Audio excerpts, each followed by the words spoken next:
The voice of Husker Nation is on the air. This is Hail Varsity Radio. Insight, opinion, expertise, along with the biggest names talking Nebraska sports. Join in with the show at 402-489-1240 or 1-800-825-5865. Now, here are your hosts, Chris Schmidt and Elijah Herbel. Welcome to it, Thursdays here. It's Hail Varsity Radio. We're powered by Cornhead Lager, Chris Schmidt, Elijah Herbel, Connor Clark in the Windy City. He is going to get him a snowcat and plow his way to Lincoln for next semester. Elijah, you already got one workout in today. You're going to double dip later. Trying to get ahead of the snow tonight. Right, and I have done nothing. But hey, there's still time in the day. We don't know who's retiring tomorrow. That's something we all got to put our heads together with. When you had the news, Pete Carroll yesterday, Nick Saban in show yesterday, Bill Belichick officially this morning as he was at the press conference with Robert Kraft.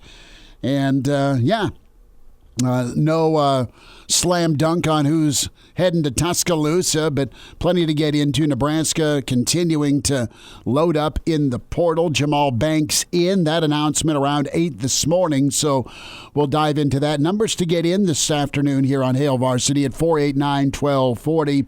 489-1240. 800-825-5865. Toll free across the state where you hear us on the Hail Varsity Radio Network. You're welcome to watch the show. Stream it that way on the Hail Varsity YouTube channel or Hail Varsity Twitter at HVarsity Radio. Can watch the show that way. Without further ado, it is our starting five. It is roll call, the first five that get in. And we have a tie at the finish line. It sounds like at 3:39 in the waiting room. Brandon got in, and Brennan from the Black Hills. Hope you fellas are doing well. You have those two get in. Jeff Snitley, good to see Mr. Snitley in. Third, Patrick fourth, and then Andrew gets in at fifth. You're the first five in. You're our starting five. We give you a shout out here on the show. Roger just missed in at six, and he's asking if Coach Prime goes to Titletown.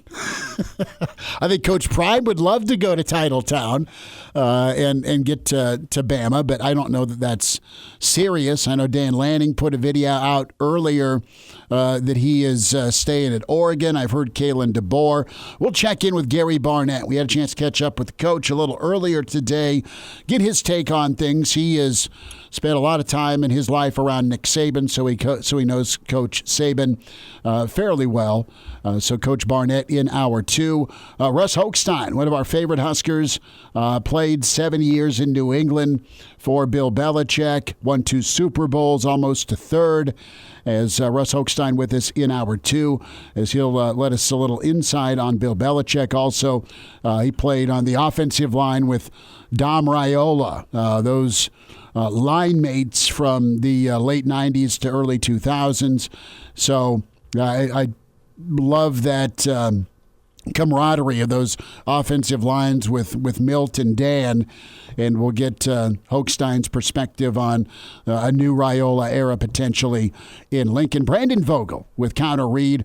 He's checking in here in 15 minutes. Let's get to the phone lines to get us kicked off. Who's with us? What a first-time caller, Tim. Tim, thanks for checking us out. Thanks for the phone call, Tim. What do you got? Hey, guys. I'm a longtime Oakland / Los Angeles / Las Vegas Raiders fan. Sorry to hear that. Belichick maybe coming over there, or maybe not? They just had McDaniels, and I know that's a Belichick guy, but the original's a lot of times better. I think he ends up with the Chargers. I think he wants to go to a quarterback situation. I think Harbaugh would look really hard at the Chargers as well. He loves San Diego. That's where he started his college career or college coaching career. But also he played well for the Chargers. He kind of bounced around. Harbaugh did with the Colts. Before that with the Bears, but San Diego were some good years for Harbaugh. So I think both those guys will look at the Chargers, and I think there was his first NFL gig for Harbaugh was with the Raiders. So there's that. He was an assistant with the Raiders way back when. So I think both those franchises could do pretty well landing either of them. I think whoever gets Harbaugh, I think his goal, and he's not announced anything yet. I guess that's our answer, fellas. Is the next news to drop coaching carousel-wise is probably Harbaugh at some point. We'll see. But no, I think if you're a Raider fan, you are hoping like no other that he likes the craps table and plays blackjack. Right. Yeah. Maybe. Yeah. That we can get him to come to Las Vegas. So I guess now Ferentz would be the longest tenured coach in college football, coming up on year 26 at Iowa. He is. Saban, yeah. So, no, it is. And Ferentz was in Omaha last night. Some great coverage by Hurrdat Sports at the is that the Outland Banquet last night? Yeah, there was some really good content there. So, Tim, I wish you well. I always enjoy watching the Raiders. I know, Elijah, you're going to snarl at this. Tim, I was going to say, I wish you well, but not too well. Because we got a Bronco fan across the window. I've always thought two good things: Nebraska going to a bowl and the Raiders making the playoffs. Keep up the great work, guys. Tim, take care, bud. Appreciate you listening, checking us in, and kicking things off with the phone call. Right now, Connor's like, yeah, I don't know what to do. I got Denver fan here. I've got Raider fan that called, and you're Bears fan right now that is still wondering about what to do at quarterback. You guys are missing obviously the biggest position that needs to be filled in this year's coaching carousel, and that's the Bears' offensive coordinator position. Who's going to take that? That's what I care about. Bieniemy, maybe? I would ask Bieniemy what he wants. Is he out for sure? I know Rivera's gone in Washington. I think you can assume. I don't think it's a done deal just yet, but most coaches like to bring their own people with them. Yeah. Well, I would, if I'm Kansas City, I ask Eric to come back. What do you want? Fix this offense. Yeah, right. You'd say three new wide receivers. Well, that is the answer. Speaking of wide receivers, how about Jahmal Banks? Let's dive in there. Yeah, two new portal pickups for Nebraska. Late breaking news: Stefon Thompson also. Okay, Thompson, the linebacker from Syracuse. That is good news. And Thompson was good enough to play for Tony White as a freshman at Syracuse. So Nebraska keeps on rolling. I love this 1-2 punch that Nebraska has been able to get. We'll get some of Brandon Vogel's thoughts as well. But Jahmal Banks, we're talking 1,400 yards and change in 2 years at Wake Forest, 13 touchdowns. And what sticks out to me, a couple of things. And guys jump in on this as well. I think it was very important for Nebraska to add to the wide receiver room. That's not discounting what they have in that room, but you want a mixture of experience with some youth, and what Nebraska has at the wide receiver spot. Listen, I think you can feel really good about the future of the wide receiver room when you get a guy like Dawson, Lloyd, and Malachi that we did see on the field last year. I mean, there are some really talented players there that were open last year that made, in an anemic year of offense, they made some really nice plays downfield to get a big play and get one of your 2 or 3 scoring opportunities for the season. But the wide receiver room looks like this right now with Nayor that comes in from Texas, and now with Jahmal Banks from Wake Forest. You have those two. You've got Malachi, you've got Lloyd, you've got Doss, you've got Demetrius Bell, you've got some young pups with McMorris and Smith and Clark. You've got Carter Nelson, you've got Thomas Fedoni. Those are some dudes to throw the football to. And Elijah and Connor, the thing I like about Banks is that red zone option. You've got a guy that is all about absorbing contact, beating contact, and making some key catches. He is a red zone option. He's a possession receiver, and the guy is big enough to kind of create his own space in contested moments. And I think of some guys and we've been kind of racking our brain for comps for Banks, but there's about 3 or 4 wide receivers, if you're a Nebraska fan, that you remember watching and smile about. Quincy Enunwa, Mo Purify are 2 guys that were just physical specimens that made things happen on offense. Those are 2 guys. Brandon Kenny, friend of the show, and BK was all sorts. He had a little bit of an extra gear. BK did, but he was a big-bodied wide receiver as well. Those are those 6'3" and up guys the last 10, 15 years, and I'm probably forgetting somebody, Stanley Morgan as well, that just made it happen. They weren't necessarily burners downfield, but you've got a good 1-2 punch now in Nayor that maybe a little bit faster. Banks is your big-body possession guy, and both can come in and push and help one another. And neither of them, while they want to be the guy, it's not all on one to be the guy and lead this young wide receiver room. I like Stanley Morgan as a comparison. I've said Maurice Purify before. That's not perfect. He's kind of a weird mix between Kinney, Morgan, Purify. That's kind of what I see from Banks. Is he going to take the top off the defense with his speed? No. Can he take the top off the defense? But he can get separation. Yes. That's the important thing. He's not doing it with his speed, though. He does it with his physicality, his ability to box out smaller defensive backs. Really, really like what I see from Jahmal Banks. I don't want to say this in a way that is disparaging towards Nayor, but I think Banks fills a more immediate need within your offense right away whenever you consider the freshman quarterback, and the fact that a freshman quarterback, a lot of times, 3rd and 10, you need a safety blanket. Who can you throw it to that's going to give you a better than 50-50 chance at a jump ball? It's going to be Jahmal Banks in this offense. And that's what I think of when I think of Kenny, when I think of Stanley Morgan, when I think of Mo Purify. Whenever you needed somebody to make a play, everybody's covered well. You could throw it to one of those guys, and you'd know you probably have a greater than 50% chance of completing this one. He'll make it happen. He'll fix it. And Nayor's a guy that they're going to be able to get reverses and jet sweeps with his speed, and he can get deep. And Nebraska has a couple of options to take the top off already. And what you want with Banks is that red zone, that 3rd and 8, that press coverage beater, and also a guy that is able to find a way to make a play. I mean, he was Pro Football Focus's top-graded wide receiver out of the ACC last year. And almost 70% of his catches were contested catches.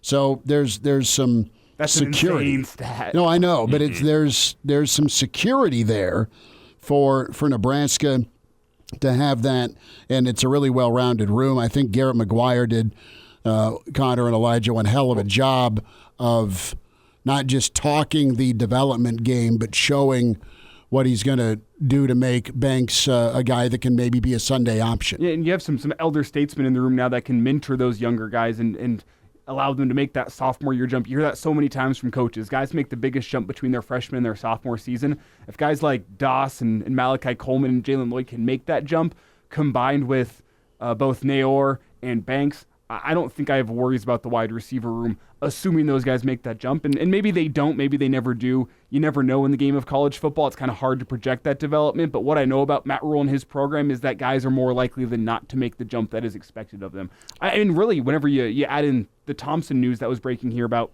10 minutes ago, it feels like Nebraska has taken care of all of their immediate needs within the transfer portal. You got another linebacker that can sub in and can be a guy, whether it be injury, whether it be because your defense has been on the field a lot. You got that covered. You got yourself a 3-down running back in Dante Dowdell, and you got yourself some wide receivers for Dylan Riley to throw the ball to. Oh, and let's not forget, too, it wasn't necessarily an immediate need, but it's a big help. Mazuka, the offensive guard from Florida, that's an instant plug-and-play type guy on your offensive line. Nebraska, via the portal, has gone and filled, I'd say, every single one of their immediate needs that we laid out about a month ago on this show. Connor, some successful shopping for Nebraska, and it's going to make year 2, which I think it's fair to say is still a build year, but despite the schedule and how this schedule finishes, you've got some pieces, some options to turn to if you're Nebraska here to help complement a perceivably young quarterback.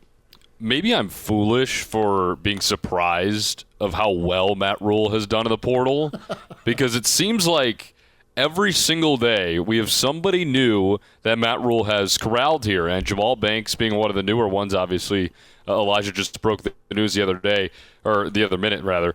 But I like, the number that stands out with me with Jahmal Banks is the 11 yards a catch. I mean, that is a good chunk of yards. Obviously, you have your deep threats. You mentioned Elijah earlier, how he fits into the offense pretty well, at least on paper. If you need that safety blanket, you need just a chunk of yards, and you can probably find him. He's 6'4", he's 205 pounds, a bigger guy, and you mentioned 70% of his catches were contested last season, which is a highly impressive clip at that percentage point as well. So maybe, again, I might be foolish for being surprised of how good Matt Rule has done in the portal this far, but it's been really impressive to watch. And I agree. I think a lot of the immediate needs have been filled, and it's really exciting to see as we get a little bit closer to spring ball here as the calendar turns to 2024.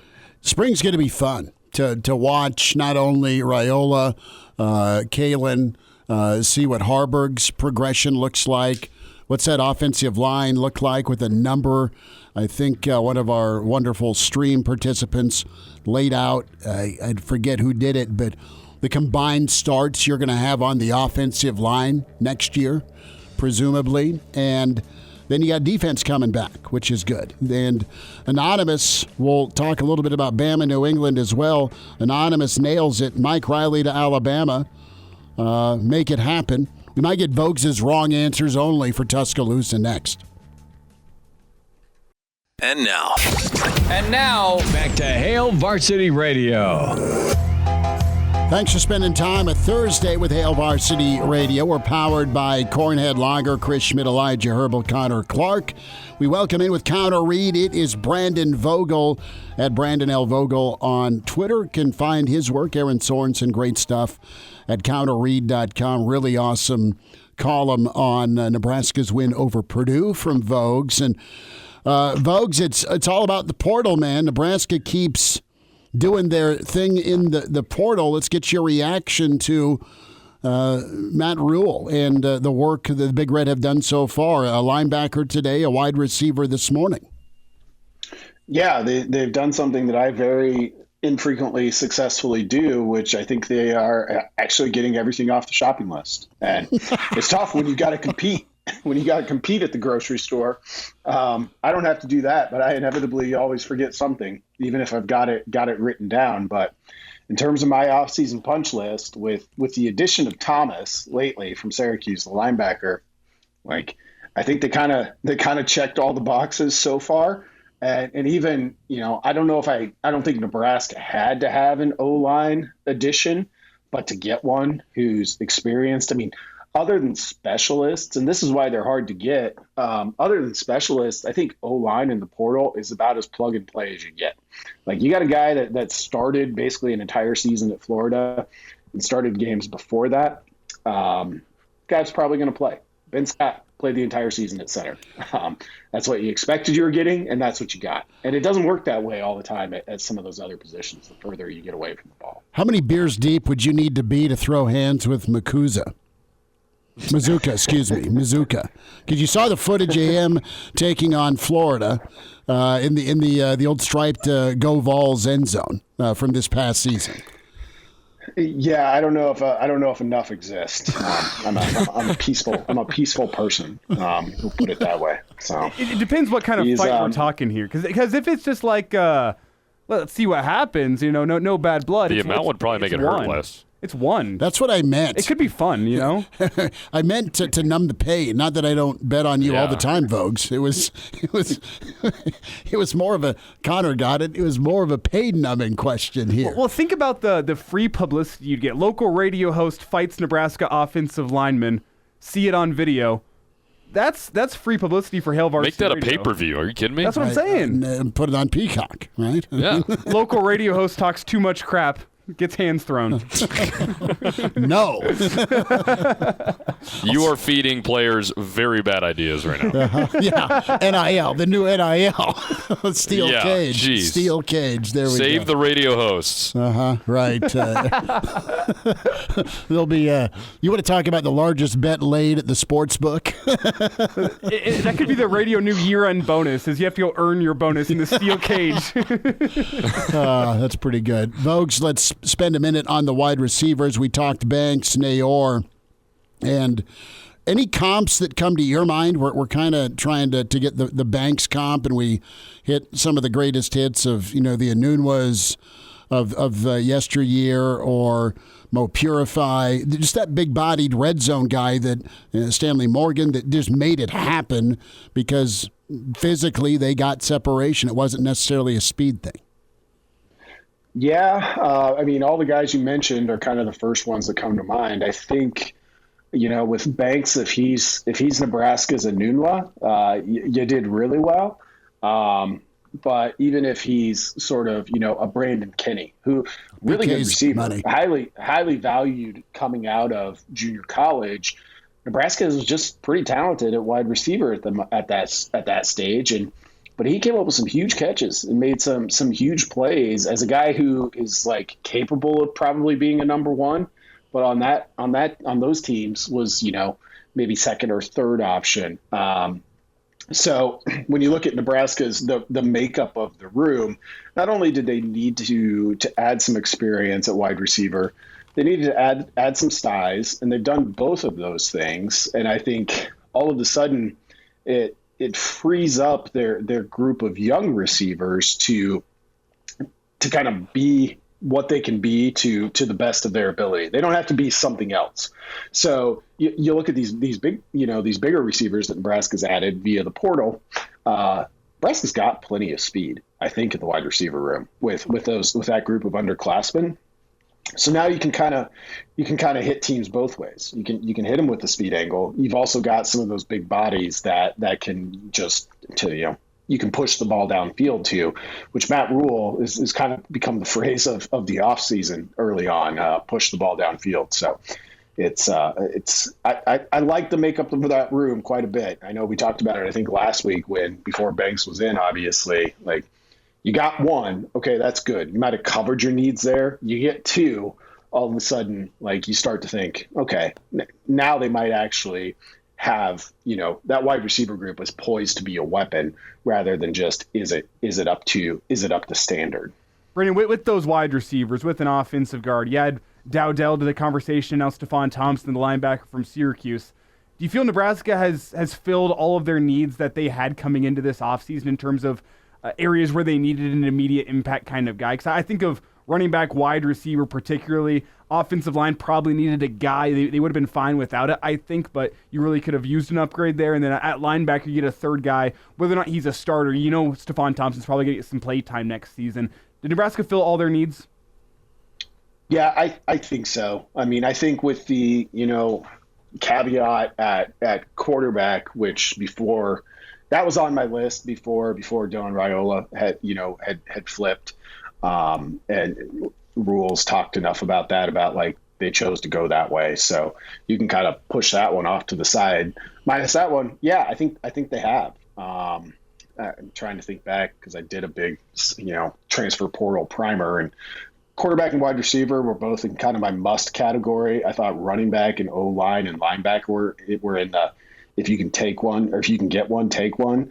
So as far as I look at it, I think they've upgraded pretty quickly. And defensive back, they added one kind of quietly on signing day. Wasn't a spot where I was like, oh, you need somebody, but you're getting a guy. I really like players moving up a level, proven players from lower going up a level. I'm always going to be pretty intrigued by that. I think it's kind of the value play in the portal. And if you're Nebraska, you still kind of got to make those value plays. Brandon, moving forward, how much more do you expect Nebraska to be active in the portal, if at all?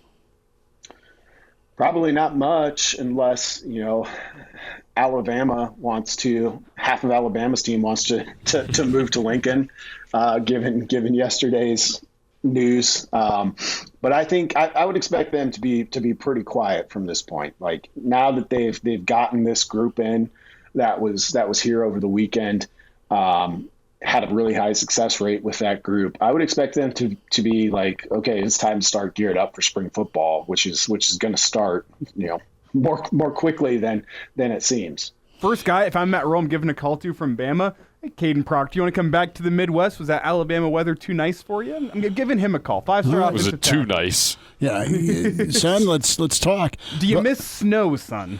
No, we'll have plenty here the next 24 hours.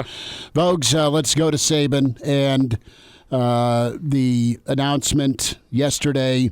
We'll hear from Coach Saban, his sit down with Reese Davis in about 15 minutes. But your takeaway, man, you have had close friends around that program that, know St. Nick. And are you surprised? And second part, how big of a roadblock is the Saban effect for the next coach, be it DeBoer, the expectations you're walking into? Yeah. So I have known some people who've been around that program. I've been through, because of that, I got the kind of recruiting tour. I was not being recruited, to be clear, because I was 37 years old at that point. But I've gone through the facilities. I've been to games there, and I've kind of seen the level of detail that Nick Saban undertook to build what he built. And a lot of teams do that now. I mean, a lot of the sport over the past 10, 15 years has either been copying Nick Saban or a reaction to Nick Saban, which is kind of the ultimate, I think, compliment you can pay to a coach. When that news hit yesterday, the only word I come up, I was like, this is an earthquake for college football. It changes. I mean, you just penciled Alabama in, and you certainly did that in a 12-team playoff era. And now when you look at the knock-on effect to the coaching piece of it, like just when we thought, the carousel was kind of slowing to a stop, boy, it just got kicked into hyperdrive, because who knows what's going to happen from here. I think, Schmidt, you hit on the most interesting question. It's hard to know what the answer is, but like who wants to follow a legend, right?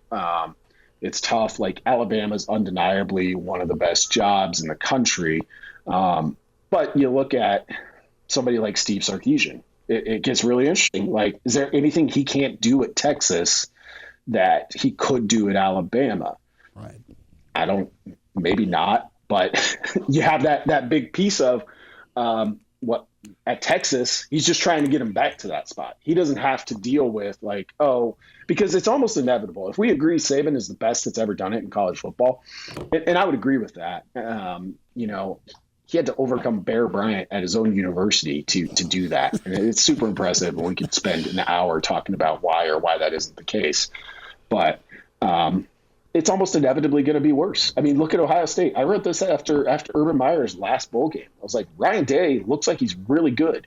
It's almost impossible to be as good as Urban Meyer was. So you got to find a coach who wants to do that. They'll find somebody.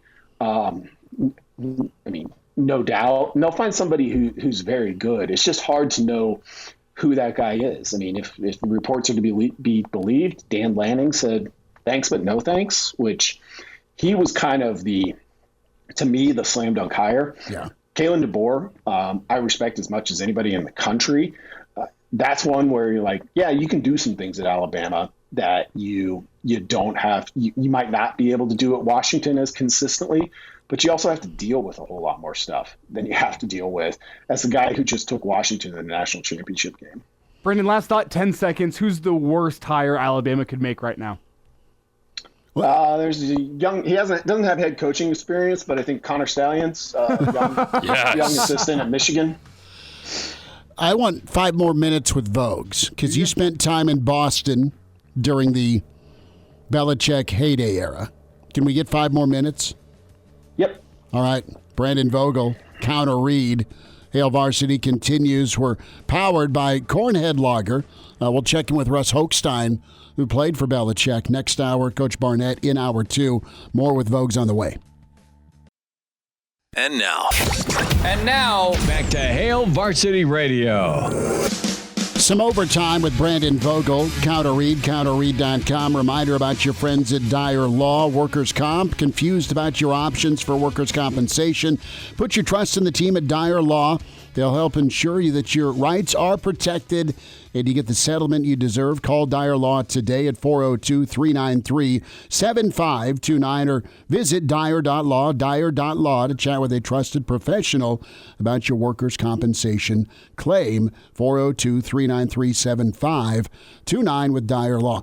Vogues, you were in Boston around a number of New England's finest, be it Red Sox, Celtics, or Patriots fans. And, of course, Bill Belichick stepping away, probably not done coaching, but mutual parting of ways between Robert Kraft and Bill Belichick. Bill had the old plaid sport coat on, had a nice tie going today, and really big tinge of sadness, some emotion in his voice. And do you ever pour a beer for Belichick, I guess is my question. I didn't. I barbacked / became a bouncer, which I was not. Oh, sweet! not the man for the job for. When I think it was around, did the Patriots win in 04, 05? Yeah, I think so. Somewhere around there. They were in it. Yeah, like it became clear it was Super Bowl Sunday. It became clear the Patriots were going to win, and I was at a bar. I worked at a bar that was right in downtown, like Faneuil Hall area of Boston. So they're like, people are going to like flock down here. You're like one of the people on the door. So I was like, okay, I guess. Thanks, Bill Belichick for that. That might be my most direct involvement with him. Did you wear sleeves as a bouncer? I did. I didn't quite have it. Like that. I didn't have neck tattoos for it either. So I got to Boston. So the Patriots won Super Bowl after the 2001 season, and I moved to Boston the following September. And I remember I'm from a farm in the middle of nowhere. Like I know nothing about the city of Boston. I get there, and the Patriots were honestly probably like fourth in the pecking order. Like, Boston fans are super passionate about all of their teams, but it just like me observing it, I'm like, okay, well, the Red Sox are clearly at the top. The Celtics were, I think, still in their Anton Walker, Paul Pierce era. That's not but bad. The Bruins might have been second. Mm-hmm. Bruins, Celtics tied for second and third, or close enough. And the Patriots were probably still fourth. And I think they went about 500 that second season, after that first season after the Super Bowl, my first year there. And it's kind of like, won the Super Bowl. That was nice. You had no idea kind of the dominance that was coming. And I was there for almost 10 years, and you just watched the Patriots kind of move up the pecking order. Probably never overtook the Red Sox, particularly once the Red Sox started winning titles. But that was my experience with what Belichick did in the city of Boston as a total outsider. How was that Super Bowl Sunday working? Was it epic drunkenness? Was it St. Paddy's Day rivalry of suds poured, or was it just a memory you have tried to erase due to being the doorman? And no, I mean, that was fine. And as a bar back, I still got tipped out at the end of the night. It was a lucrative night for me at 26 or whatever. And I remember like people did indeed flock downtown right to in front of Faneuil Hall, where there's a statue of Samuel Adams that somebody like took their jersey off, cut it so they could put it on the statue. And it was mostly peaceful. So that went well. I didn't have to actually bounce anybody, so that was nice. I love that. Vogue's the bouncer. It's pretty good. Brings you back to the original place we led this conversation off, Vogues. How many beers to fight Bill Belichick?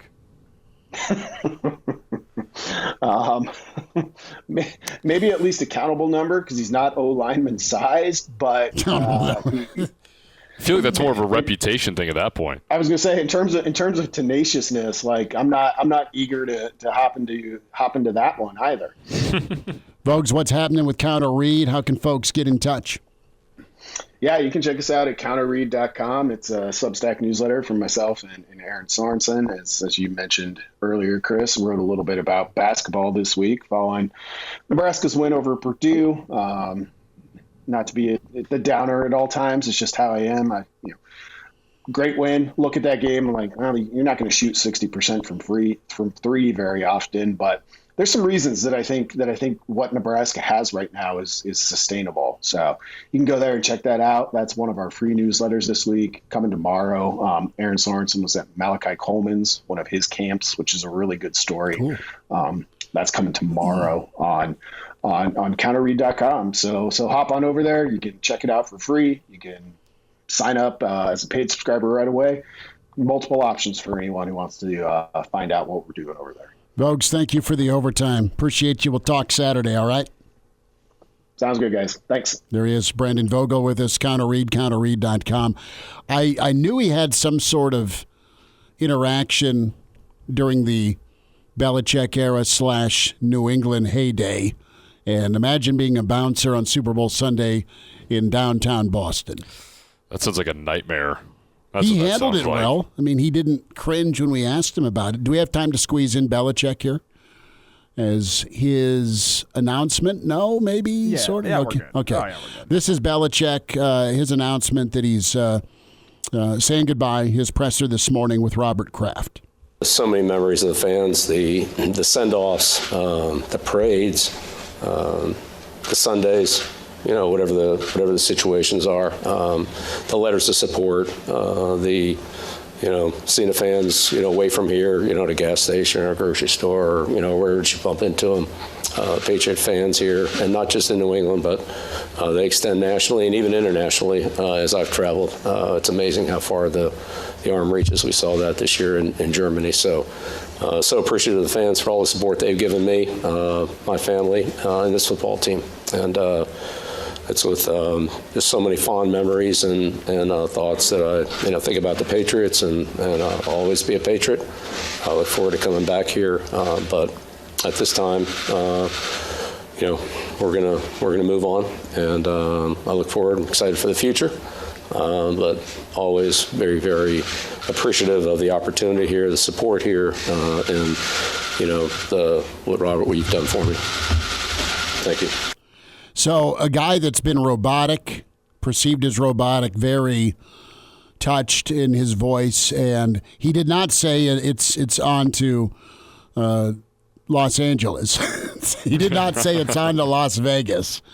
But, man, you just don't see that emotion from him. You see him smile occasionally when he's hoisting a Super Bowl trophy. He even cracked a joke to lead off the press conference where he said, I haven't seen this many cameras here since we signed Tebow.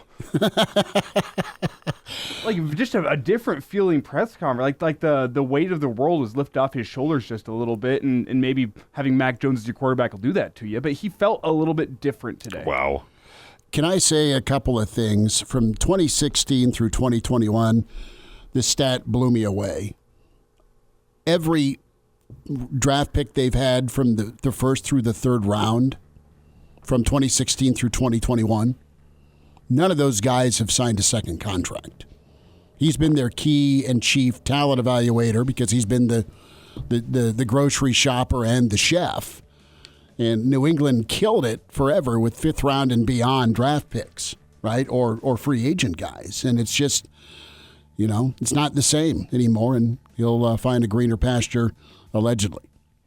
And now, back to Hail Varsity Radio. One final time this hour, Hail Varsity, powered by Cornhead Lager, Chris Schmidt, Elijah Herbel, Connor Clark. And you, thanks for checking us out in the stream. Hail Varsity YouTube channel. Podcast is posted there. The video portion, Spotify, iTunes, Google Play, where you go for Hail Varsity to get the download on each show, the whole show, or some of the highlighted segments. You're welcome to check all that out.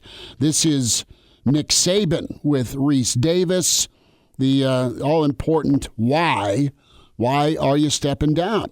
Why did you decide that this was the right time to retire? Well, I don't think there's any good time, especially when you're a coach, because once you're a coach, you think you're going to be a coach forever. But I actually thought that in hiring coaches, recruiting players, that my age started to become a little bit of an issue. People wanted assurances that I would be here for 3 years, 5 years, whatever, and that got harder and harder for me to be honest about. And to be honest, this last season was grueling. It was a real grind for us to come from where we started to where we got to. Took a little more out of me than usual, and you know, when people mentioned the health issue, it was really just the grind of, can you do this the way you want to do it? Can you do it the way you've always done it and be able to sustain it and do it for the entire season? And if I couldn't make a commitment to do that in the future, the way I think I have to do it, I thought maybe this was the right time based on those two sets of circumstances that, like I said, there's never a good time. But I thought maybe this was the right time. So there's no illness. It's just the grind and the gruel of the season. Yeah, there's no illness. Miss Terry's fine. I'm fine. But it was can you sustain the season? You know, from just a mental grind standpoint. And when I was young, you know, I could work till 2 a.m, get up at 6, and be there the next day and be full of energy and go for it. But when you get a little older, that gets a little tougher, and I'm sure a lot of people can relate to that. He edited himself. He was going to say P and V. I'm fairly certain. You have Roulade 757. If Bama doesn't make a 12-team playoff, the fan base will riot. There's an expectation. You know what the illness is? It's the portal, and it's NIL. That's money. It is. That's why Coach K's no longer here. That's why Saban's out, and that's why you have more college coach. I mean, it's a 12-month-a-year deal now to be a college football coach. And that's probably fair, but I think it's a lot more fun to think of Nick Saban on the sideline against Auburn, watching that 4th and 33 play, the miracle took beat years Auburn, off his life, and just said, "I can't do this anymore. I can't have." You know what I think? I think it's the grounder to Milroe on 4th and die in overtime. That's part of it too. Not only the miracle to beat Auburn, but how about the bad snap, right? That screwed up your RPO or your swing pass. I'm surprised the Iron Bowl about a decade ago wasn't enough for him to say, "Hey, I can't do this anymore." Well, it changed his quarterback recruiting. I mean, that's true. It absolutely changed his quarterback recruiting. We'll hear more about Nick Saban. We'll get some thoughts on Dana Holgorsen and Gary Barnett, longtime coach, Colorado and Northwestern. Our conversation with Barney coming up here in less than 10 minutes. Former Patriot and Husker standout Russ Hochstein. His thoughts on Bill Belichick. Next hour with Hail Varsity. The voice of Husker Nation is on the air. This is Hail Varsity Radio. Insight, opinion, expertise, along with the biggest names talking Nebraska sports. Join in with the show at 402-489-1240 or 1-800-825-5865. Now, here are your hosts, Chris Schmidt and Elijah Herbel. Back into it at Hail Varsity. We're powered by Cornhead Lager and all sorts of things going on, man, between legendary coaches stepping away in the NFL and in college football. Nebraska keeps adding pieces in the portal with some skill, and we welcome in. Skill's a big word because I think he displays it. He's just a little bashful with it on the golf course. Gary Barnett with us, a Hall of Fame coach, Colorado and Northwestern. Coach, are you bringing your clubs to Alabama? Let me start there. Well, yeah, I got to bring my clubs to Alabama. So, we're packing up now. So I love it. But we're going to play the Robert Trent Jones Trail golf courses. We're not going to Tuscaloosa. What do you think of this? Are you surprised? Are you shocked at this? Not really. I mean, he's 72. This job's gotten extremely complicated. Mm-hmm. And, coaches don't usually get to go out on their own accord. 98% of us are asked to leave and are toted away. So there's very few guys I know who can actually say they call their shot. Mm-hmm. And Nick should be able to call his shot. I think doing it now after this season, tremendous coaching job, I think, with tremendous players, by the way. Mm-hmm. But I in a lot of ways envy him that he was able to walk out on his terms. Gary Barnett with us. How long have you known Nick? What's your guys' relationship like? Have you played golf together? Well, yeah, it's been good. It started back when I went to Northwestern and hired his offensive coordinator away to become my offensive coordinator at Northwestern. And Greg Meyer was his name, and he was working with Nick at Toledo. So that's when I really got to know him a little bit. And then in the Big Ten, we played each other, and we have served on committees, and we've played golf a couple times together in some of the events that, the Big Ten coaches outings and things like that. So I've always had a very respectful relationship with Nick. He's the same all the time. And I mean, if you think he's different on the golf course or different having dinner, no. Nick's the same way. Serious all the time. He's a man of routine. He firmly believes that routine is important because it frees you up to think. You don't have to think about what you need to do next. You already know, your body already knows what to do next, and so you can free your mind up. So, Nick wouldn't have called me for advice, for sure. We're not that good of friends. But, you consider everything that's going on, the complications of this job, and really where it's all heading, which nobody knows, and even more importantly, the fact that nobody's in charge. It's a tough profession to continue in. I mean, it's you can make some money doing it, but that's not what most of us got into this game for. Gary Barnett with us, Hail Varsity Radio. The complications that have arisen, you have NIL, you have portal movement within campuses. The control part, Coach, speak to that with having to roll with some punches and maybe the loss of control or things not being how they used to be. How hard is that for some coaches to deal with? The power aspect is where I'm going. Well, the power, yes, but also the fact that you have there's structure, and all of us like structure, and Nick particularly likes structure. And so there's no structure now in the NCAA. There's no structure to NIL. There's no structure to league changes and, realignment. There's absolutely no structure because there's nobody in charge. If we're looking for somebody to be the czar, yes, Nick's available now, and who knows, maybe that's where he ends up. He probably would do a better job at that than doing all the TV stuff that people do afterwards. Because even when you're on TV, somebody's in your ear telling you what to say or what they hope you say. Maybe that's the next step for Nick. There's no structure out there, and because there's no structure, there's no rules. Because there's no rules, there's no consequences.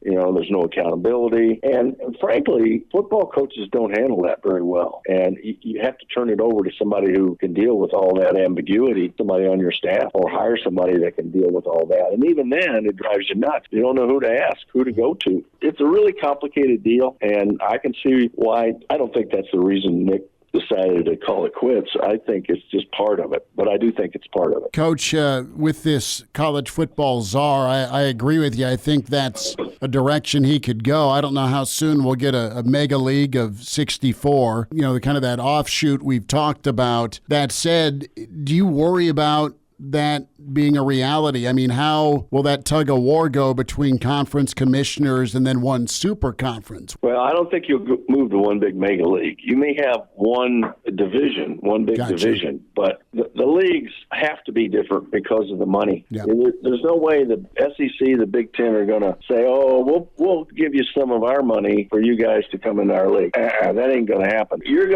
There's about 30 teams that can be self-supporting and all be valued valuable, bring value to a league. It's just like the NFL. The 30 that make it, or 32, whatever it is, there'll be a division below that doesn't quite cut it at that level. Who's going to design it? When's it going to happen? Nobody has a clue because nobody's been given that task. Let me ask you this before we get to coaching search at Alabama. Why did Saban do so well at Alabama? Yes, recruiting and players, but from Sparty to LSU and then NFL back to Alabama, this final act in his coaching journey, why was he so dominant? Well, he learned along the way. You know, when he was at Michigan State, he wasn't the powerhouse coach that he is now. But you grow, you know, you evolve and you learn. And Nick always does that. So then he goes to LSU. You're in a hotbed of players. I'm telling you, there's players everywhere in Louisiana, and he got them. And so combination of Nick being a good teacher, of hiring people that, you know, it's what you did when we had structure. You were able to do that sort of stuff. Now that you don't have structure, who knows what the rules are or what the protocols are. But and then, you know, he went to the Miami Dolphins. It didn't work because he didn't have any control. Nick has to have control. All coaches have to have control, college coaches. Every college coach has failed at the NFL. It's because they don't have any control. And so he goes to the NFL. He doesn't have control, says, I'm not doing this anymore. And there was Alabama waiting for him. So it's one of those things where they booed him as the plane left Miami, and they had thousands on the tarmac when he landed in Tuscaloosa. So that's the way this job goes. But, you know, and then people listened to him. They let him have the control, and he worked his stuff. Coach, how about that job in Tuscaloosa? Some of the names that are part of that Saban tree or familiar with the Bama program. I mean, this is the monster of all, you know, replacing a legend. Coach Osborne did it with Devaney, and you were part of that Colorado build, and you came back to you know, bring Colorado back up to a high level when you were coaching the Buffs. Where do you think Bama goes? I mean, the names, Lane and Lanning and Dabo and DeBoer and Sark. What's your gut say about the next man in the headset? Well, I think the most logical guy to make that move would be Dabo because of the future of Clemson and that conference. Yeah. I think there'd be more appeal by Dabo. I don't know how much appeal there is for Dabo, but to me, that's the most logical one. DeBoer and Lanning are in good spots where they are. You know, they live in good places. They'll have a lot of travel and that sort of stuff, but they're in the Big Ten now. So it'll be let me tell you, when something like this happens, there's something in every coach's blood that goes, oh, man, I think I'm going to look into that. And there's something in every one of their lives that said, oh, no, let's don't do this. So it's just the way it is. You know, it's like when you take your dog to the vet for the first time and you put a chip in him. Well, that's what coaches get. We get a chip that says when something like this happens, you're supposed to activate that chip and get inquisitive about it.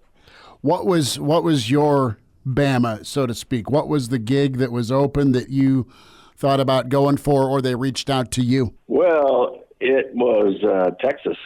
Really? And yeah, it was Texas, and you know, I was within 4 hours of getting that job.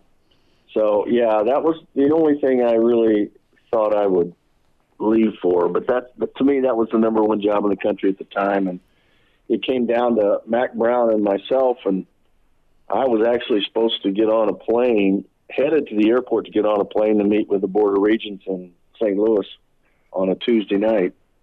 And I got a call and said, wait a minute, we can't get all the regents there. And I went, uh-oh, I know what this means. So, yeah, and it was and Mac got the job and instead of me. But they made a good choice because Mac was perfect for Texas.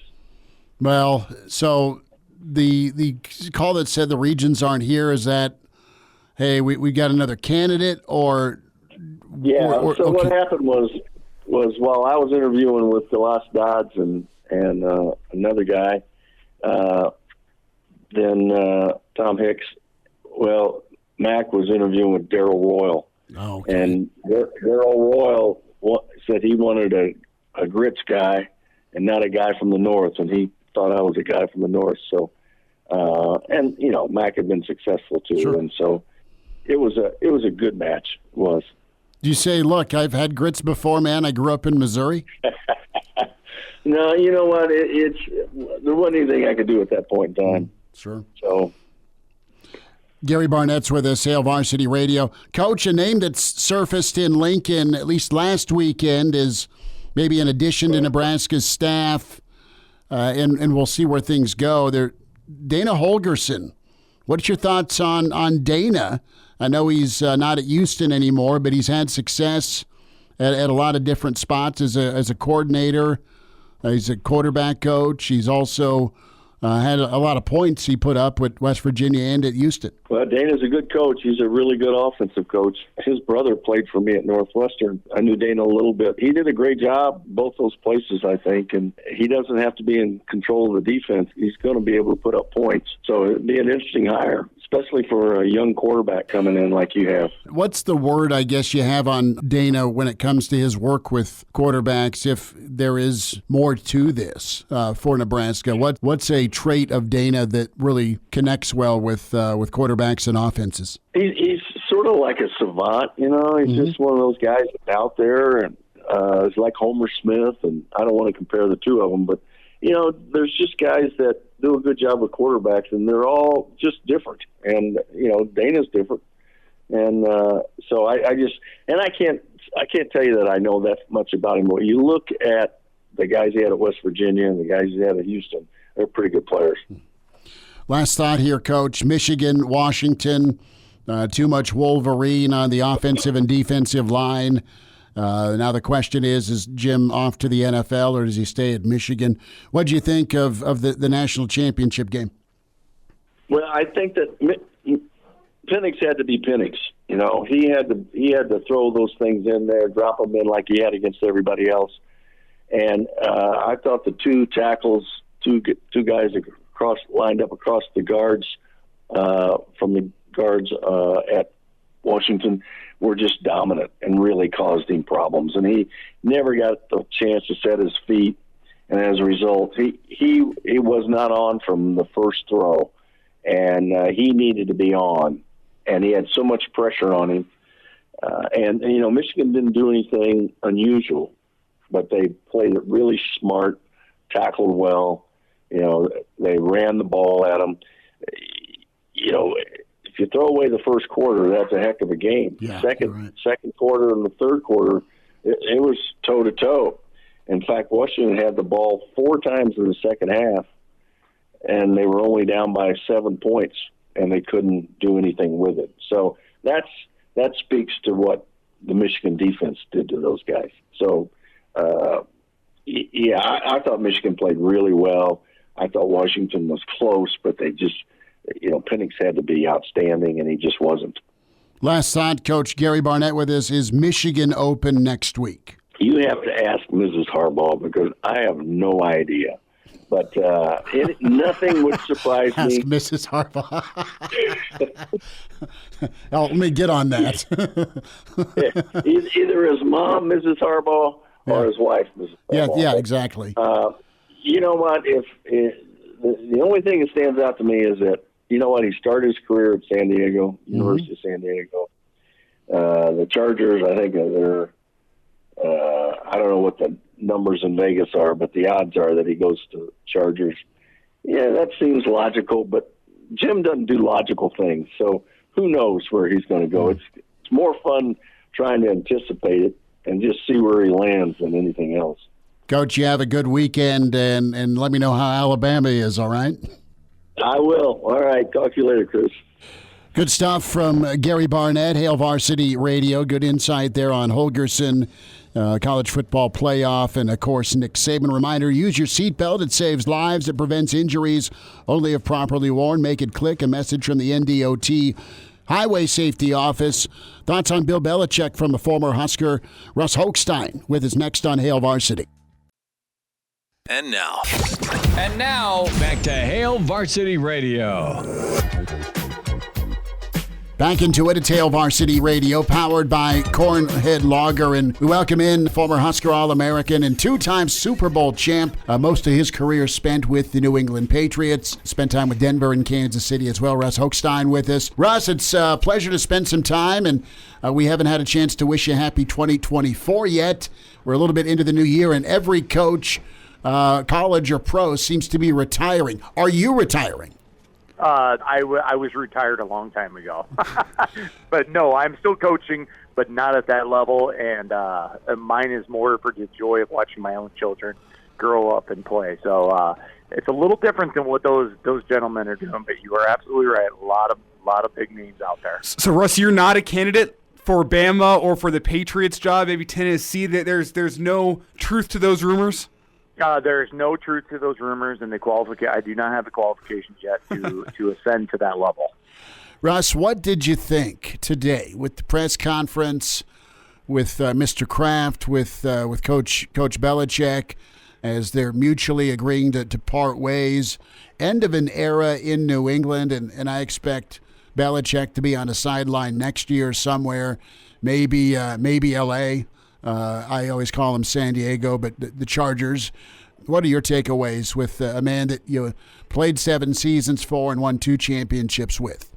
Number one is gratitude. I would say I'm a very grateful person that, I was a second year in the NFL and I was kind of coming up and off the roster in Tampa Bay, and Bill and their staff took a chance on me and gave me an opportunity here, and I would have never had the career I had without him. So I appreciate everything they invested in me. And, heck, I'm still living in New England. This year's my 20th year here. Not necessarily just because I played here, but I met my wife and started having my family here. So there's a lot of things that go into play with that. So it's sad to see Bill go, but inevitably in the world of football, change is going to happen. Well, tell us what you know about Bill. If this is the last hurrah for him and he is done coaching forever, do you even know what he does in his free time, what hobbies he has? What would he do if he's not on the football field? Because football's really been his life. Well, I agree with you 100%. I do not think it's the end of his coaching career. If it is, what would he be doing? That would be a great question. That man grinds and works like nobody else I've been around. Maybe he would play golf and hang out on Nantucket where his house is down there. But other than that, I cannot see him stopping or not coaching any longer. I think he still wants to coach a few more years. I think that record is reachable for him, and I think he knows that. But I support him in whatever he wants to do, and if he called me, I'd help him out. And is that fair? Just from a personality standpoint, Bill Belichick, there's an image of him. We see his press conferences. We see the 2 to 3 word answers. It's on to Miami. It's on to Cleveland. It's on. It's just he's always looking ahead. Very matter of fact. I think the guy can probably be a good time to sit down with, but he was always so stoic and reserved. So what is the Bill Belichick personality like for a player? What's inside that locker room? What's that sideline like? I would say what you see in the media is not necessarily, that is not what Bill is really like. Bill is a very smart, intelligent man, as we already know that from his coaching experiences, but in the personal level, he gets to know his players. He communicates really well and actually has a pretty good sense of humor. It was always fun to be around with. When you weren't talking football and you were just talking about certain things, he's very personable. There's no issues there. I always giggle because I think the national media he rubbed them the wrong way all the time because of how his persona was when he was on press conferences. But if you got to really know him like a player, like we were, the guys that were around him, you really come to appreciate him. And like you kind of touched on it, the stories he can tell you. the knowledge he gives to guys and the guys that I know that have coached for him and what they've taught is pretty second to none, and it's pretty amazing. And I would love to have a beer with Coach now that I'm out a few years and catch up and talk about some other things. But I truly don't think people really get to know him. You don't really get to know a coach just by seeing him on a podium. But if you're a player and guys that have worked with him, you really understand his personality. And I really liked him. I got along with him really well, and almost all the guys I played with did. Russ, whenever you look at where the Patriots could potentially go next, Mike Vrabel's name's been thrown around a ton, being a guy that was a Belichick disciple, played under Belichick, played with you. I want to get your thoughts. Do you think that would be a good move for the Patriots? Do they need to go complete different culture change from Belichick? What do you think that the Patriots do next? It's a big moment for them following up a really, really disappointing season. I heard somebody else talk about this today, and I'm not here just to repeat what they had to say, but I thought it was a valid point. You're like, whether it's Vrabel, whether it's Mayo, whether it's a complete different new candidate, Robert Kraft has a pretty good background of picking good coaches. He bought the team. He inherited Parcells. Now, I know that didn't end the way they probably wanted it, but then he went on to Pete Carroll, who was a winning coach when he was here, and then he rolled right into Belichick and got 24 years out of that. So it would be hard to say they won't pick correctly, and people do make mistakes.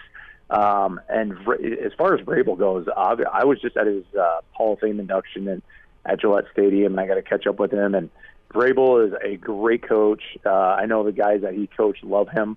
I love to play as a teammate and friend. I wish him nothing but the best.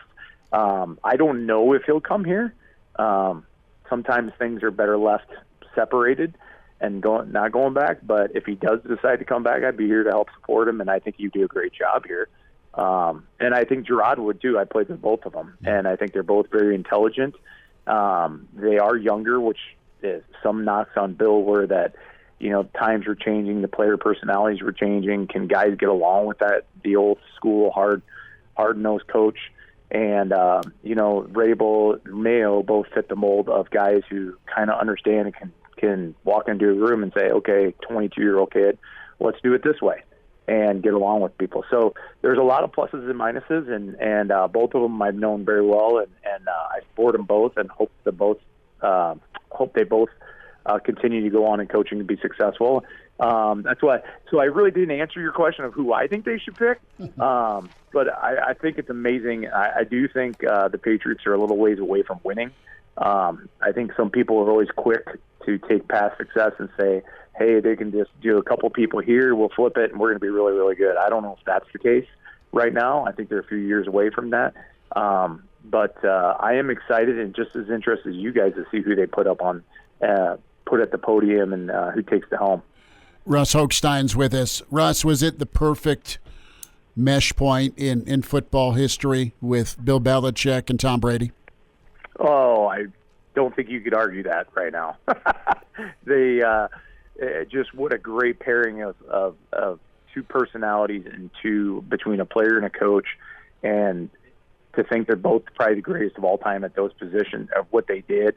And you're absolutely right. People always compare it to the Michael Jordan, Scottie Pippen era, sure, and what they did in Chicago. And sometimes it just lightning strikes and the right timing and whatever happens, they both became successful and found a way to compete at a high level and continue to win. And so, yes, I do think it struck right for them, and it worked really well for everybody around them. Russ, got to shift gears before we get you out. Thanks for giving us a few minutes. And you were a teammate, and you kind of came up together with Dominic Raiola. Both of you were on the line along with Tonu and some great years in Lincoln. What can you share with us about Dom and just what's transpired for Nebraska to land such a talent in Dillon at quarterback? Well, what I can say is this. I hope all that pressure Dom's former teammates and friends put on him really helped, because it seems like it did. And his son is here. We're here in Nebraska. I say here, but I know I'm in New England, but back in Nebraska. And I couldn't think of a better thing. any dad who's raising their kids would love their own kids to follow their footsteps. It doesn't mean that they can't be better than you or in a different position. Obviously, Dylan plays quarterback, so I'm excited to see what can come of this. And I know Dom's got to have a big smile on his face, and I can't wait to see what comes from it. But we got to have patience. Everybody has to have patience. We're in a world where people push a little too quick for success, and sometimes it doesn't happen that way. So I hope everybody has a little patience, and God knows we haven't won a lot in the last 10 years, but we're working on it, and I'm excited. That's how I'll leave that one. I can't wait, and I'm smiling for Dom right now because I know he is. Russ, with that, peel the onion back a little bit on the pressure, the former teammates. What's the word around the campfire? Was it just constant, hey, what's up? How are you? Man, we had a great time at Nebraska. Those type of bump-ins or phone calls or text messages, what can you share? Man, there's it would be more like, hey, there's, as teammates and things like that, you always tease because you're like, there is no other place but Nebraska. And obviously that was drilled into our heads, and I'm born and raised there, so I grew up that way. And so it was always questions of, so you're looking at other schools? Really? Why? So there's only one place though we want to talk about, and that's the University of Nebraska, and let's just keep it there. Were you pretty close with Dom? I mean, same position group as far as on that offensive line. You guys got to be brothers on the line, all five of you. What do you remember about that camaraderie, that group that was really, really talented? We always had each other's back. We all loved to compete. Everyone loved to be physical, and on and off the field, we just had so much fun. And like you said, it was a family atmosphere, and I was lucky enough to get that when I came in the NFL with like the guys I played with in New England, and to some extent when I played in Denver for 3 years. We had family. We had a family atmosphere in the O-line room, and that means all the difference. Russ Hochstein with us, standout Husker and two-time Super Bowl champ with the Patriots.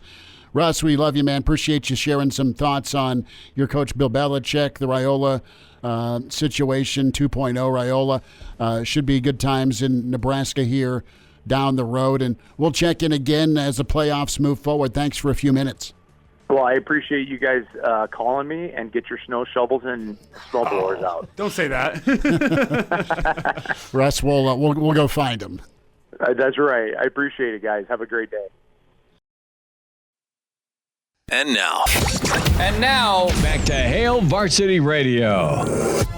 Big thanks to Russ Hochstein talking Bill Belichick. Gary Barnett with us on Nick Saban.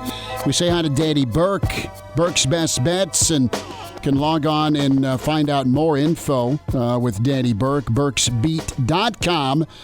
And Danny Burke 5 on Twitter. Pride of Chicago. I was going to say, you seemed a little reluctant to call him the Pride of Chicago with Connor sitting right here. No, Danny Burke's the original Pride of Chicago. He holds seniority, so I can't argue. No, and Connor Clark with us still in Chicago. Elijah Herbel and I hunkered down to make snowmen later. Danny, it's going to take a four-wheel drive potentially to get to the sports book to put money down on Nebraska, Iowa. I don't have a number. Can you help me out? Oh, man. Well, so I've been a little distant in college basketball. Is this one at PBA or is it down in Iowa City? It's in Iowa City. That's why I'm asking about four-wheel drive, the sports book, and I can go put a wager down. Right. Well, it seems that the Hawkeyes are clearly not the same team as they've been in years past, and the big question is how is Nebraska going to respond after that win against Purdue, right? Mm-hmm. Some teams can keep building off that momentum. Some teams look to be content and kind of fat and happy with it, but I'm thinking I can believe that this team will fall into the category more of the former, and that they're still going to respond and try to carry some of that momentum. Look, and it's a program that has a chip on their shoulder until they prove otherwise. So, I'm looking forward to the game. And again, hasn't been on my radar as much as these playoffs, but now that I know it's the disgusting Hawkeyes the Huskers are going against, I might have to make a bet on our Big Red squad going forward. And what I'm seeing online, not officially just yet, but potentially Iowa a 3-point favorite. That sounds about right. And between Nebraska and Iowa, Really? anything, it's -3 or 3.5, isn't it? I mean, that's just kind of how it rolls. We have an inflated total, though. It's sitting over 160, which is in sharp contrast to the football game. Yes, big time inflated. Surprised, actually. Daddy, let's go to the NFL, but I needed to just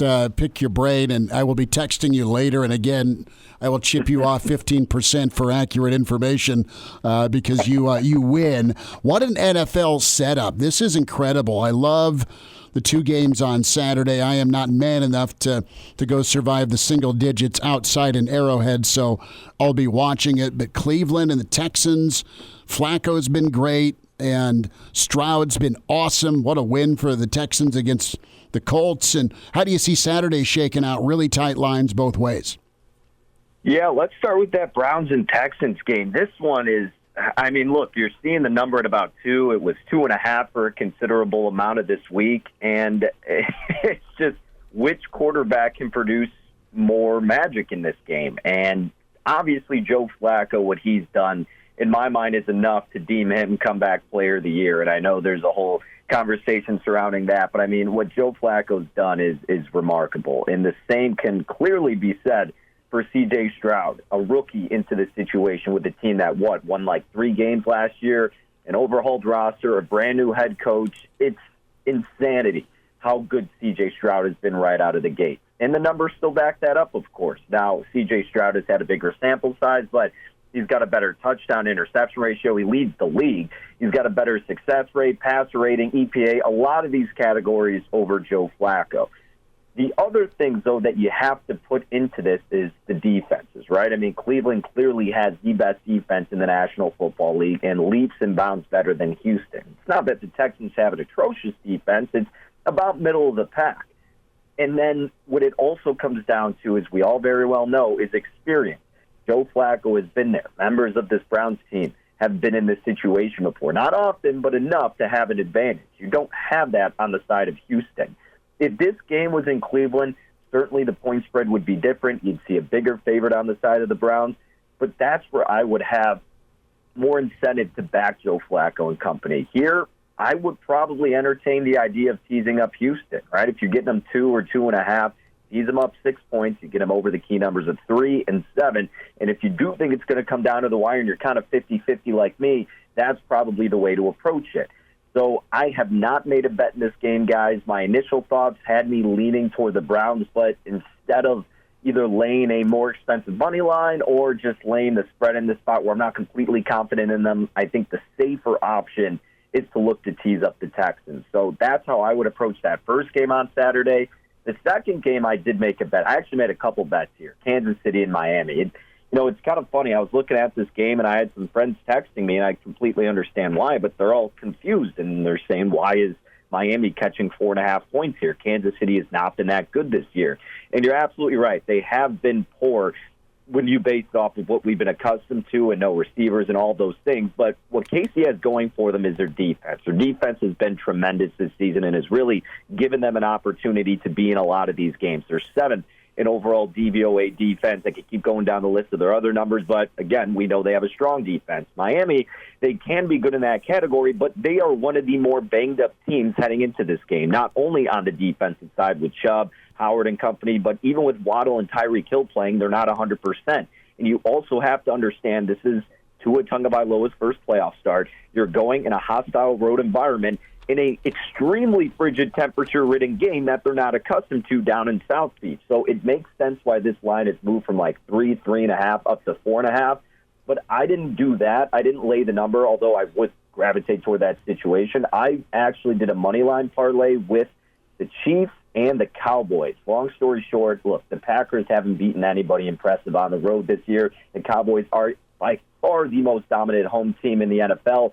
8-0 with an average winning margin of 21.5. Green Bay's defense, despite what the Bears didn't do against them, any other competent offense can demolish them, and I think that's what the Cowboys do. So I did a money line parlay with the Cowboys, paired them with the Chiefs, and then I also did the Miami team total under 21 at the price of minus 148, I believe. But if you get 20 in the hook at an affordable price, I still think that's a viable bet. I just can't foresee this Miami offense having any success in this weather and against a good defense that is Kansas City. It's Danny Burke with us here, Burke's Best Bets on Hail Varsity Radio. And Danny, it's already looking like we're probably going to have to hold you through the commercial break, get another segment with you to get to the Sunday night game, Rams at Lions, as well as the Eagles and the Buccaneers on Monday night. But I want to get your thoughts on a comment we got in from David. He says, bet every NFL game under this weekend, you will make money. Your thoughts on that? So I definitely like the under, even, with the team total I said with Miami in that game. I like the full game going under 2 based on the weather. Buffalo and Pittsburgh, it's extremely unattractive because it's as low as, 36, 35 and a half? I'm seeing 35 and a half, Danny. If you could get a 37, I would take it, but now I'd stay away. But again, can't envision a lot of points there. Cleveland, Houston, I think you might see an over. All the other games, except for Philly, Tampa Bay, I think that's an over. But Pittsburgh, Miami game, Los Angeles Rams, Detroit, I would lean toward the under in those spots. And like you said, I'll share my thoughts on the other games too. But I don't hate his line of thinking, but I think it may be split. Danny, hang tight for us as we'll get to Sunday's action and coverage, all right? Can you do that? Can you hang on to the other side? Good. Danny Burke with us here on Hail Varsity Radio and burksbeat.com, where you can find some of Danny's write-ups, some of his analysis at Danny Burke 5 on Twitter is where you go, and Danny's posting some content there as well, video and audio with the weekend. And this is great, man. There's always a game or two with the NFL playoffs that wow you. I mean, it death taxes and a great wild card weekend. So we'll find out more from Danny Burke, Elijah Herbel, Connor Clark. Hail Varsity continues as we're powered by Cornhead Lager. And now, back to Hail Varsity Radio. Back with you, Burke's Best Bet. It's Hail Varsity, powered by Cornhead Lager. Burksbeat.com, NFL Wild Card Weekend as we head to Sunday, Elijah. Oh, and then we go to Sunday Night Football, Danny. That's where we lead things off in this overtime segment. The Los Angeles Rams heading to Detroit, taking on the Lions. The Lions a 3.5-point favorite. What do you like here, Danny? Yeah, I got to play in this one too, guys. I like this game a lot. I took the Rams at plus 3.5. Now, I know threes are painted across the board, and I'd still recommend taking 3 points with Los Angeles. What do we know about this game? Well, that Laporta is up in the air with his status, and even if he is going to go, we know he's not going to be 100%. I'm not really banking on him having an impact in this game, which then does in turn impact the handicap in this game. I mean, he led the team in touchdowns, if I'm not mistaken, and having a really strong tight end is crucial in this day and age in the National Football League. Where do the Rams have the advantages as well? I think it happens with the coaching. Sean McVay clearly has the experience, the better play caller, and just an overall better schemer. Dan Campbell's a great motivator, a solid coach, but if you have to pick one or the other, it's got to be Sean McVay. And same thing when it comes to the quarterbacks. Yes, Goff has been to a Super Bowl. Stafford has won one. And these guys both have the narrative surrounding it, right? Goff against his former team, Stafford vice versa. Goff's numbers are a little bit better, but I'm going to trust the Rams here, who have the better quarterback in this spot, the better coach, and slightly a better defense. The Lions' defense has been really dreadful in a lot of spots. Rams are just middle of the pack. So if you're giving me 3 or better, I'll gladly take that with the Los Angeles Rams in this game, guys. I'm not going to be shocked to see them win this one outright. Danny, about a minute here going on to Monday night. Eagles visiting the Buccaneers in the wild card matchup in the NFC. I'm seeing Philly -3. What do you make of that line? I know Philly hasn't been playing well as of late, but a favorable matchup for them in Tampa. It seems like this would almost be a buy low spot on Philadelphia, but there's 2 reasons why I haven't bet it yet. And one, because it's at 3. If it was below, I'd be a lot more intrigued to do it naturally. And then the other reason is just I don't know what to expect with the injuries for Philadelphia. I mean, Jalen Hurts banged up, A.J. Brown, Devontae Smith, DeAndre Swift with an illness. Like, all these guys are injured. And if we get closer to game time and we see that they're healthy and the line doesn't move too drastically, perhaps they'll get involved. but I also mentioned the total a little bit earlier. I don't mind going over 43.5, 44. Both of these defenses fairly poor. The Eagles all over the place are 29th in DVOA. Tampa Bay secondary is atrocious. I think this could be one of those games where it's a tad bit higher scoring. And before I get out of here, and Connor, since you asked me the question, I got to ask you a question. How did you get set up? I'm seeing on the stream right now, you look like you got this cozy setting going on, and, Schmidt and Elijah are stuck in the studio. How did that work out for you? Well, that's courtesy of my mom in her office. So currently just camping out at the Clark compound, if you will, in the northern suburbs. Don't drink the Kool-Aid, Connor. The Clark compound. There you go. Love it. We need the Clark compound T-shirts. We need the Danny's Granny T-shirts because Danny. Oh man, Schmitty, that hasn't been brought up in quite some time. Oh, that is. We were talking about Danny Burke, the all-city suburb point guard, one time or another, and Grandma had a Danny's Granny T-shirt or jersey or something. It was pretty awesome. Yeah, it's freshman basketball, and my grandma's in the stands with a shirt that says Danny's Granny. There's two Dannys on the team, and someone asks, whose grandma's that? And the other Danny goes, well, it's not mine. So that narrowed it down pretty easily to being my grandmother. Daddy, have a good weekend. Thanks for the time. You got it, guys. You as well. Back at 4 tomorrow with Hail Varsity. Take care.